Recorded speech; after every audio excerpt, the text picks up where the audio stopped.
Hello student, स्वागत है आपका फिर से हमारे थ्योरेटिकल क्लासेस के अंदर। और हम टॉपिक कर रहे थे राजस्थान के भौतिक प्रदेश। और राजस्थान के भौतिक प्रदेश के अंदर हमने सबसे पहले स्टार्ट किया था राजस्थान का मरुस्थलीय क्षेत्र। और मरुस्थलीय क्षेत्र के अंदर हमने पढ़ा कि कैसे राजस्थान का थार का मरुस्थल है वो कितने एरिया के अंदर फैला हुआ है, उसकी सीमा पाकिस्तान के अंदर कितनी लगती है और कितनों जिलों के अंदर ये फैला हुआ है, और भारत के अंदर ये मरुस्थल कितने राज्यों के अंदर फैला हुआ है, ये हमने डिस्कस कर लिया था। फिर हमने पढ़ा था कि भाई पाकिस्तान के अंदर थार के मरुस्थल को क्या बोला जाता है, चोलिस्तान बोला जाता है। ट्रिक मैंने आपको बताई थी कि चोली के पीछे क्या है, पाकिस्तान है, तो चोलिस्तान यानी पाकिस्तान। फिर हमने देखा था कि यहाँ पे कुछ प्रकार की क्या पाई जाती है, घास की प्रजातियां पाई जाती हैं, जिसमें सेवण है, तरडक है ना, करडी है और अपनी क्या है, दामन घास है। फिर हमने देखा था कि सेवण घास को सूखने के बाद में क्या बोलते हैं बेटा, लीलोण बोलते हैं। उसके बाद में हमने देखा था कि गोडावण पक्षी वो अपने अंडे कहाँ पे देता है, सेवण घास में देता है, इसलिए सेवण घास को क्या बोला जाता है, गोडावण पक्षी की जनन स्थली बोला जाता है। ये सारी चीजें हमने डिस्कस कर ली थी। फिर हमने देखा था कि पीवणा पीवणा एक प्रकार का क्या है, सांप है, जो क्या है, बहुत ही जहरीला सांप है। और पीवणा एक प्रकार की क्या है, सांप प्रजाति है, वो भी कहाँ पाई जाती है, आपके मरुस्थलीय क्षेत्र के अंदर पाई जाती है। फिर हमने पढ़ा था कि क्या पाया जाता है, यहाँ पे भूमिगत जल पट्टी पाई जाती है, जिसको लाठी सिरिंज के नाम से जाना जाता है। हमने ट्रिक पढ़ी थी कि भाई लाठी से क्या मारेंगे, सांप मारेंगे, लाठी से क्या मारेंगे, सांप। तो सांप यानी पीवणा, पीवणा वो किससे मारा, लाठी से, तो लाठी सिरिंज कहाँ पे है। फिर हमने पढ़ा था कि एक डांग सीरीज भी है, डांग क्षेत्र कहाँ पे है, तो चंबल में, चंबल के डाकू। अब डाकू लाठी तो से तो क्या नहीं आएंगे, कंट्रोल में होंगे नहीं, तो हमें क्या चाहिए, उसके लिए मजबूत लाठी चाहिए। लाठी को क्या बोलते हैं, मजबूत लाठी को क्या बोलते हैं, डांग। तो डांग क्षेत्र कहाँ पे आपका, चंबल नदी के आसपास का क्षेत्र है ना। ये सारी चीजें हमने डिस्कस कर ली थी। फिर हमने देखा था कि जो मरुस्थल है उसको हमने दो भागों में बांटा था, एक शुष्क मरुस्थल और एक अर्ध शुष्क मरुस्थल। अब जो शुष्क जो मरुस्थल है उसने हमने डिस्कस कर लिया था, ये सारी चीजें शुष्क मरुस्थल के अंदर ही आती हैं। उसके बाद में हमने पढ़ना है आज अर्ध शुष्क मरुस्थल। कौन सा मरुस्थल पढ़ना है, अर्ध शुष्क मरुस्थल। अब देखो अर्ध शुष्क मरुस्थल का मतलब क्या होता है, इस अर्ध शुष्क में दो वर्ड निकले हुए हैं, देखो अर्ध और शुष्क। आधा सूखा भाई, आधा सूखा, और आधा सूखा कब रहेगा, आधा सूखा का मतलब आधा गीला, और आधा गीला कब रहेगा, जहां यहाँ पे कुछ भागों में क्या होगी, बारिश होगी। यानी कि हमें किसी भी चीज को, किसी मरुस्थल को सूखा या गीला देखना है, शुष्क या अर्ध शुष्क देखना, तो एक किसके आधार पर देखेंगे हम वर्षा के आधार पर ही देखेंगे। तो शुष्क मरुस्थल के अंदर वर्षा क्या होती है, बहुत कम होती है, लगभग 25 सेंटीमीटर की समथिंग होती है, और 25 से 50 के बीच में होती है कहाँ पे, अर्ध शुष्क मरुस्थल वाले क्षेत्र के अंदर। तो देखो अब ये जो अर्ध शुष्क मरुस्थल है, देखो मैं यहाँ पे थोड़ा सा आपका क्या बना रहा हूँ, मानचित्र बना रहा हूँ राजस्थान का, हमें आसानी से समझ में आ जाएगा ये सारी चीजें।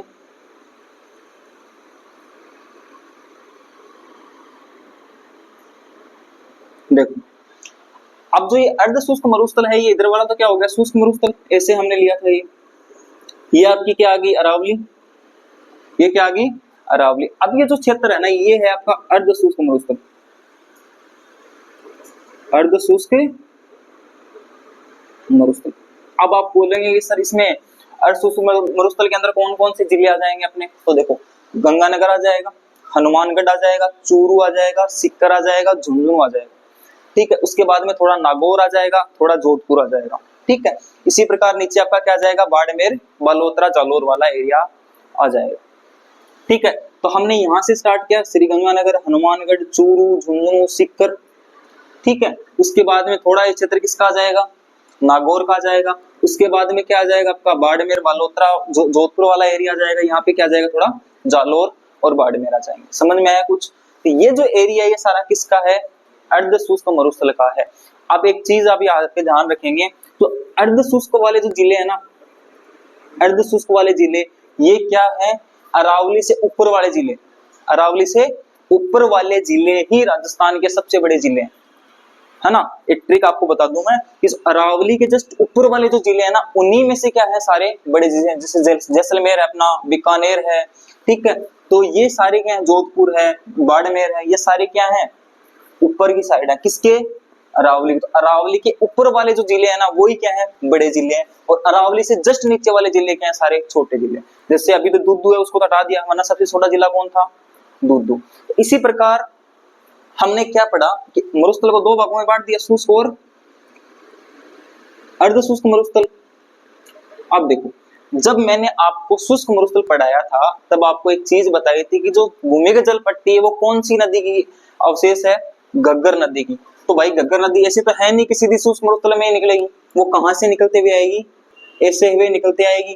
तो ये गंगानगर और हनुमानगढ़ ये कुछ एरिया किसका है, घग्गर नदी का है।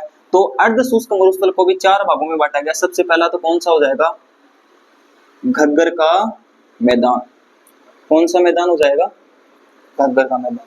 तो गंगानगर हनुमानगढ़ जिले के अंदर कौन सा मैदान पढ़ेंगे आप, घग्गर का मैदान। मैदान में इसलिए बोल रहा हूँ क्योंकि यहाँ पे क्या होती है, हल्की बारिश होती है और हल्की बारिश होने की वजह से यहाँ पे क्या बन जाते हैं, मैदान बन जाते हैं। और इसी वजह से क्या किस में कन्वर्ट हो जाता है, ये अर्ध शुष्क मरुस्थल के अंदर कन्वर्ट हो जाता है। तो घग्गर नदी, घग्गर का मैदान क्यों पड़ा, क्योंकि घग्गर नदी यहाँ पे बहती थी, घग्गर नदी यहाँ पे बहती थी। आजकल यहाँ पे क्या आने लगी है, नहरें आने लगी हैं और नहरों से क्या होती है, यहाँ पे सिंचाई होती है, इसलिए आपका जो मरुस्थलीय क्षेत्र है वो क्या हो गया, विलुप्त हो गया। ठीक है, हाँ।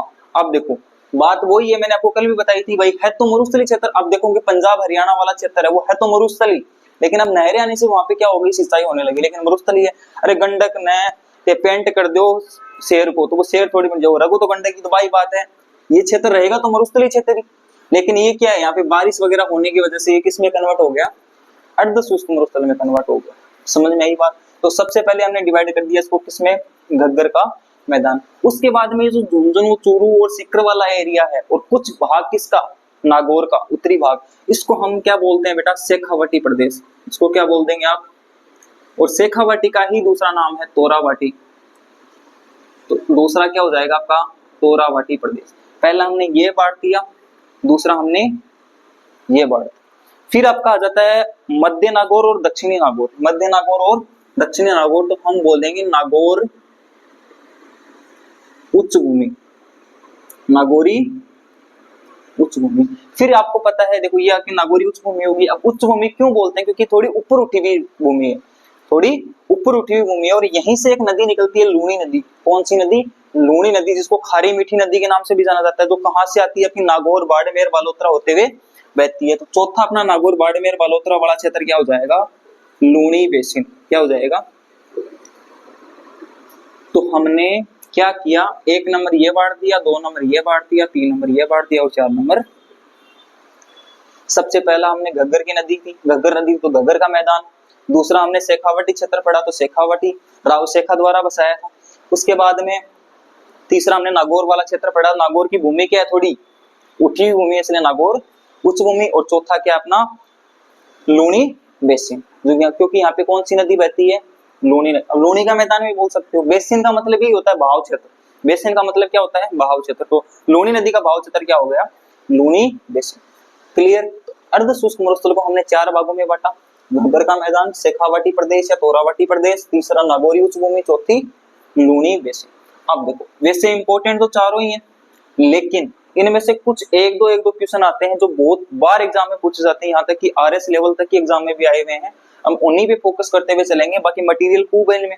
अरे कुछ भी पढ़ सकते हो भाई, जमीन ही है, हर जिले वाइज पढ़ सकते हो आप। ठीक है, तो सबसे पहले जो घग्गर का मैदान है, इसके अंदर आप हेडिंग लगाएंगे, राजस्थान के अंदर घग्गर का जो मैदान है वो कौन कौन से जिलों में है। तो सबसे पहले घग्गर का मैदान मैं ये भी आपको बताया कौन कौन से क्षेत्र में, अरे कौन कौन सा जिला है, गंगानगर और हनुमानगढ़। गंगानगर और अनूपगढ़ को हटा दिया, वरना अनूपगढ़ भी इसके अंदर क्या होता, शामिल होता। ठीक, तो कौन से जिलों में है, हनुमानगढ़ और गंगानगर वाले क्षेत्र के अंदर।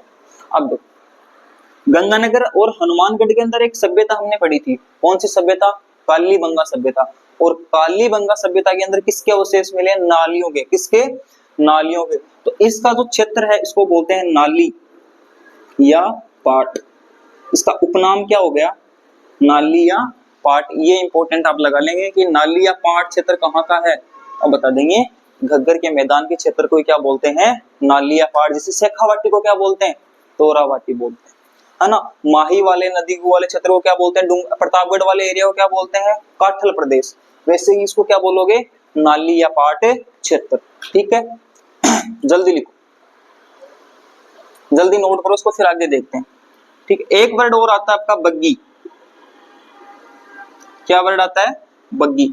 और बग्गी दो प्रकार की होती है। बग्गी अगर हरियाणा के अंदर पूछे आपको तो बग्गी क्या होती है, बैलों की क्या होती है, गाड़ियां होती है।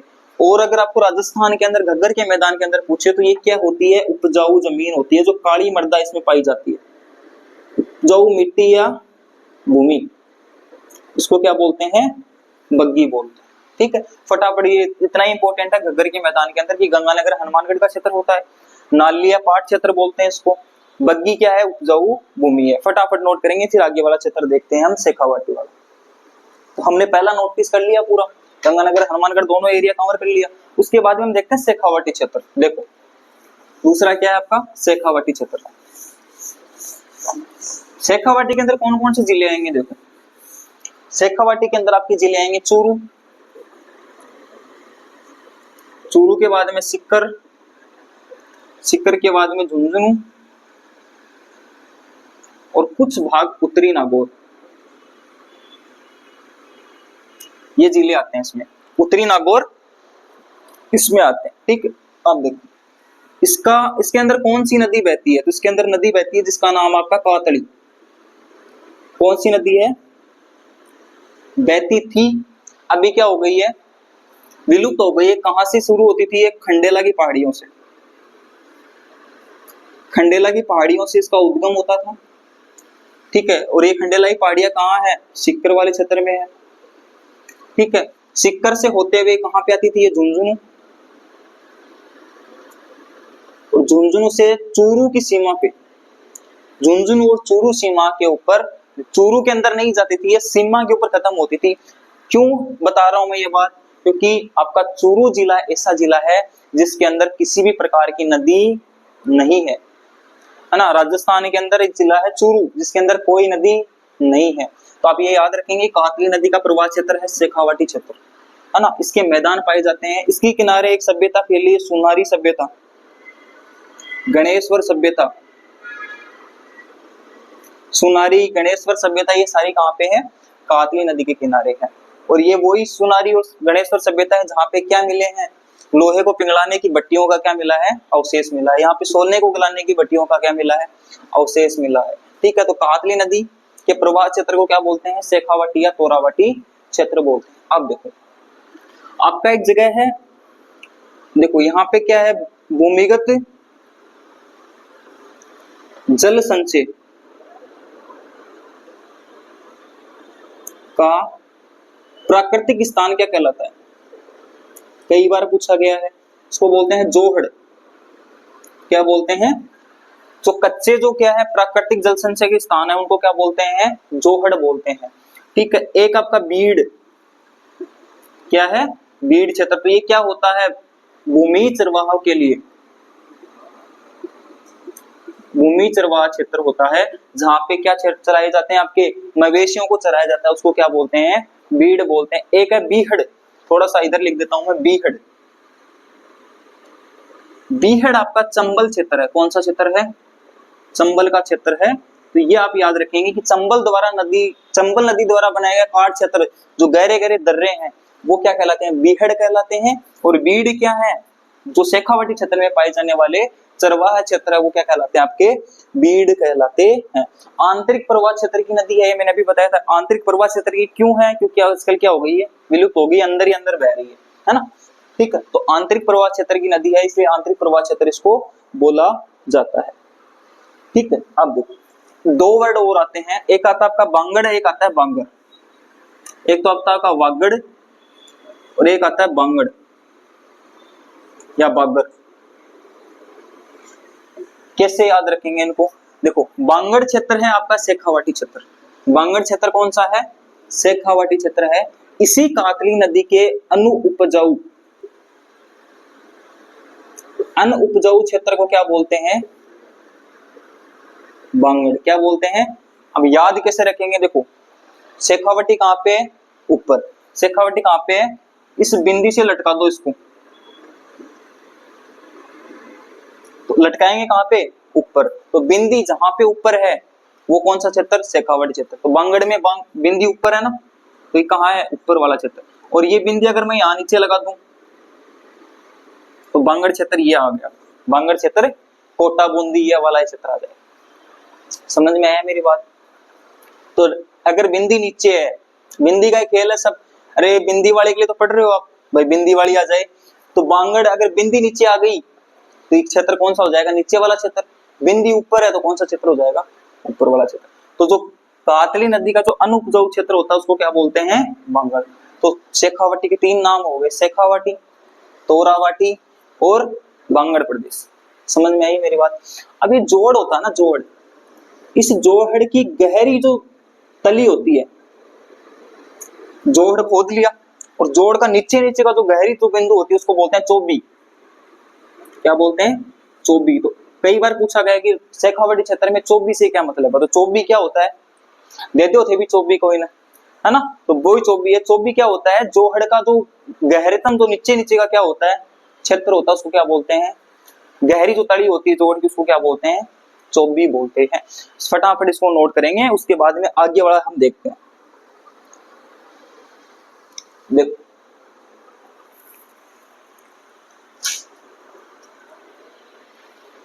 लिखो, लिख लिया होगा। चलो तीसरा हम देखते हैं नागौरी उच्च भूमि। तीसरा हम क्या देखते हैं, नागौरी उच्च भूमि। यह भी पढ़ लिया हमने, ये भी पढ़ लिया। अब नागौरी उच्च भूमि की हम बात करते हैं। देखो इंपोर्टेंट है बहुत ज्यादा, बहुत ज्यादा क्या है ये, इंपोर्टेंट है। नागौरी उच्च भूमि से 2-3 बार क्वेश्चन पूछ लिया गया है और पूछा भी जाएगा। क्यों पूछा जाएगा मैं बताता हूं आपको। तीसरा आपका देखेंगे नागौरी उच्च भूमि,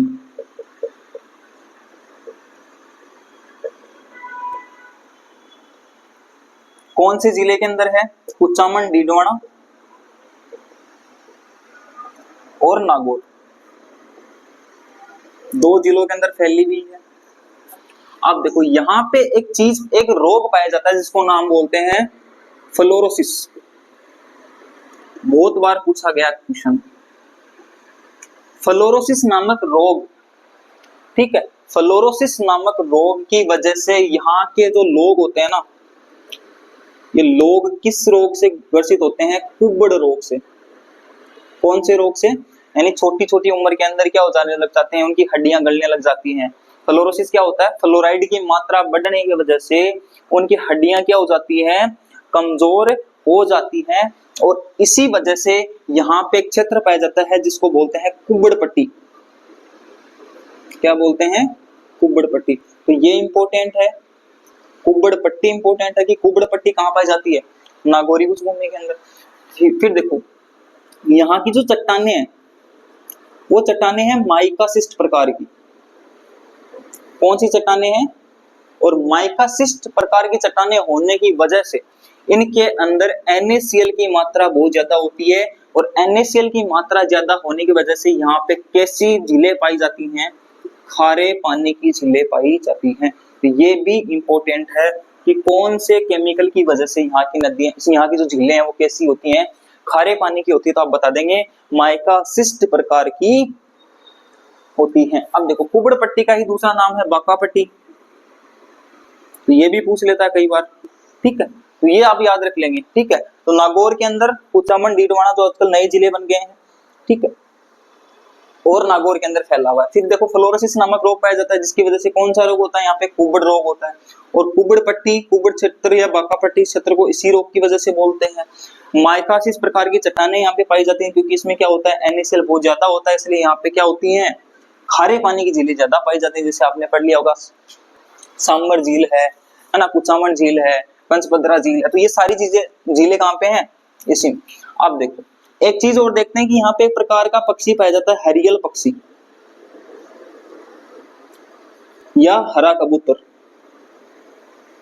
बहुत ज्यादा पाए जाते हैं। ये भी आप इंपॉर्टेंट है, यानी कि आपकी जो नागौरी उच्च भूमि है पूरा ही टॉपिक इंपॉर्टेंट है। तो आपको पूछ लिया जाए कि हरियल पक्षी सबसे ज्यादा कहाँ पाए जाते हैं, तो बता देंगे आप कहाँ पाए जाते हैं, नागौरी उच्च भूमि के अंदर पाए जाते हैं। तो हमने नागौरी उच्च भूमि क्या पढ़ा, नागौर, डीडवाना जिला और नागौर के अंदर है। फिर देखो फ्लोरोसिस नामक रोग पाया जाता है, इसकी वजह से यहाँ पे कुबड़ रोग हो जाता है। कुबड़ पट्टी और बांका पट्टी इसी रोग की वजह से बोलते हैं। यहाँ की चट्टानों में NaCl की मात्रा ज्यादा होती है क्योंकि ये कौन सी चट्टानें होती हैं, माइकासिस चट्टानें होती हैं, इसलिए यहाँ पे क्या होती है, खारे पानी की झीलें ज्यादा पाई जाती है। यहाँ पे हरियल नाम पक्षी नामक क्या पाया जाता है, पक्षी पाया जाता है, ठीक है। अब देखो अगला अपना चौथा है, वो है क्या, हमने ये भी पढ़ लिया।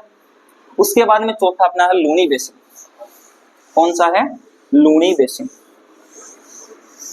लूनी बेसिन के बारे में हम देखते हैं 4 नंबर।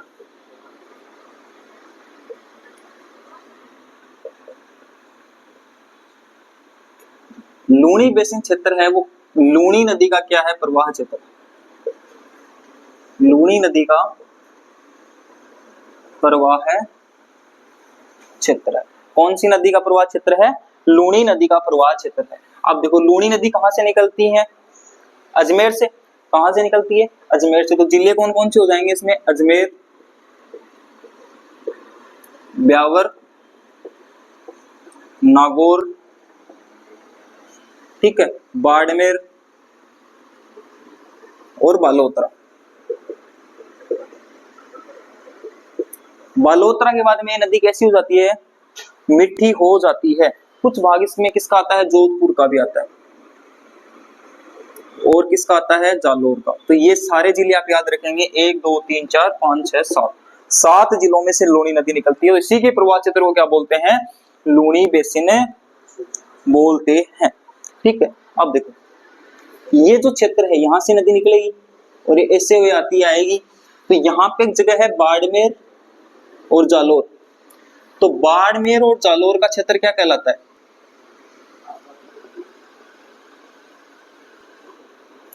नीरहट।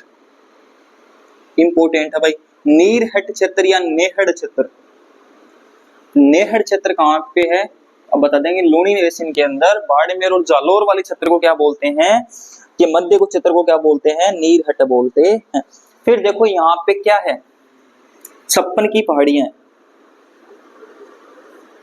क्या है? 56 की पहाड़ियां हैं। 56 का मैदान कहाँ पे है वो भी बात कर लेंगे। 56 की पहाड़ियां पाई जाती हैं आपकी बालोतरा, बाड़मेर, मोकलसर और सिवाना। मोकलसर से लेके सिवाना तक 56 पहाड़ियां थी, इसलिए इनका नाम क्या पड़ गया? 56 की पहाड़ियां पड़ गया। सिवाना दुर्ग भी इन्हीं पहाड़ियों पे बना हुआ है भाई। सिवाना दुर्ग भी किस पे बना हुआ है? इन्हीं पहाड़ियों पे बना हुआ है। ठीक है, अब देखो एक जगह है जिसका नाम है नाकोड़ा पर्वत। इन्हीं के अंदर क्या है? नाकोड़ा पर्वत। एक जगह है पीपलूद। क्या क्षेत्र है? पीपलूद क्षेत्र।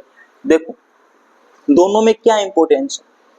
राजस्थान, जो पश्चिमी राजस्थान है उसमें सर्वाधिक वर्षा होती है।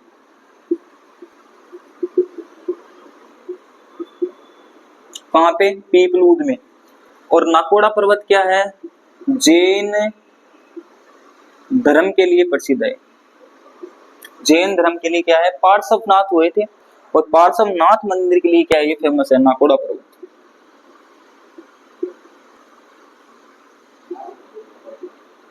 ठीक है, पश्चिम राजस्थान में सर्वाधिक वर्षा पीपलूद क्षेत्र में होती है, जो कहां पे? इन्हीं पहाड़ियों के ऊपर है और इसीलिए यहाँ पे इसको क्या बोलता है? राजस्थान का माउंट आबू।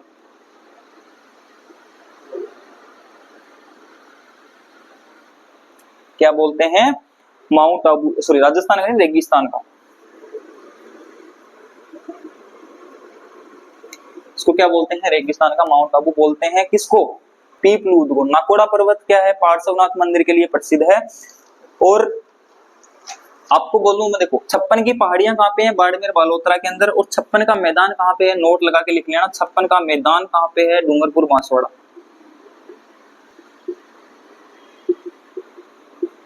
याद कैसे करेंगे सर? ऊपर कौन सा है, नीचे कौन सा? देखो डूंगरपुर बांसवाड़ा ये क्षेत्र और आपका जो मैदान है वो यहाँ पे। अब देखो पहाड़ी ऊपर होती है, मैदान फिर पहाड़ी फिर क्या है? पर्वत, ऐसे होता है। तो मैदान क्या होंगे? नीचे होंगे, पहाड़ी क्या होगी? ऊपर। मैदान नीचे, पहाड़ी ऊपर। मैदान नीचे, पहाड़ी ऊपर। तो 56 की पहाड़ियां ऊपर यानी बाड़मेर बालोतरा। मैदान नीचे मतलब डूंगरपुर बांसवाड़ा। हो जाएगा याद? अरे हो जाएगा क्या? चलो ये आपका क्या था? लूनी बेसिन। ये क्या था आपका? लूनी बेसिन। अब देखो इसके अंदर कुछ पॉइंट आते हैं कि सर आपने हमें अर्ध सूक्ष्म मरुस्थल के अंदर कुछ पहाड़ियां भी पढ़ा दी है ना, मिट्टी भी पढ़ा दी और कुछ मिट्टी और पहाड़ी दोनों चीजें भी पढ़ा दी। तो हमें याद कैसे रखेंगे? हम इनको याद कैसे रखेंगे? देखो एक अब छोटा सा स्ट्रक्चर बनाएंगे। देखो एक स्ट्रक्चर बनाएंगे कि मरुस्थल के 3 प्रकार होते हैं। अगर रेत ही रेत है, क्या है, रेत ही रेत है, अगर किसी क्षेत्र के अंदर रेत ही रेत है तो उसको बोल देंगे इर्ग। क्या बोल देंगे, इर्ग। और अगर कोई मरुस्थल पथरीला है, जिसमें क्या है, पथरीला है, तो उसको बोल देंगे हमादा। और अगर किसी में रेत भी है और पत्थर भी है तो उसको बोल देंगे रेंग। ये ही इंपॉर्टेंट है, हमादा बहुत बार पूछा गया है कि हमादा क्या होता है, तो पथरीले मरुस्थल को क्या बोलते हैं, हमादा बोलते हैं। ये बात समझ में आ गई होगी। अब देखो कुछ वोकेबलरी है ना, कुछ जैसे आपके बालू का स्तूप हमने पढ़े थे कि मिट्टी के जो टीले होते हैं उनको क्या बोलते हैं, कैसी उनकी स्ट्रक्चर होती है। जैसे आपने पढ़ा होगा अनुदर्दरीय, है ना, अर्धचंद्राकार बालू का स्तूप, ठीक है, तारा बालू का स्तूप, बरखान, ये सारी चीजें, ये शब्दावली है, ये हम अगली क्लास के अंदर करेंगे। और फिर हम अगला टॉपिक स्टार्ट करेंगे अरावली प्रदेश। तो हमने आज अर्धशुष्क मरुस्थल कंप्लीट कर लिया है। अब मरुस्थल के अंदर पाई जाने वाली कुछ शब्दावली है, उनके बारे में हम डिस्कस करेंगे कल की क्लास के अंदर, और कल ही स्टार्ट करेंगे आपका अरावली प्रदेश। ठीक है, आई होप ये क्लास आपको समझ में आई होगी। और अगर वीडियो पसंद आई है तो उसको शेयर कर दें, चैनल को सब्सक्राइब कर दें, और लाइक तो करना ही करना है। ठीक है, चलो मिलते हैं नई क्लास के साथ। जय जय राजस्थान, जय जय भारत।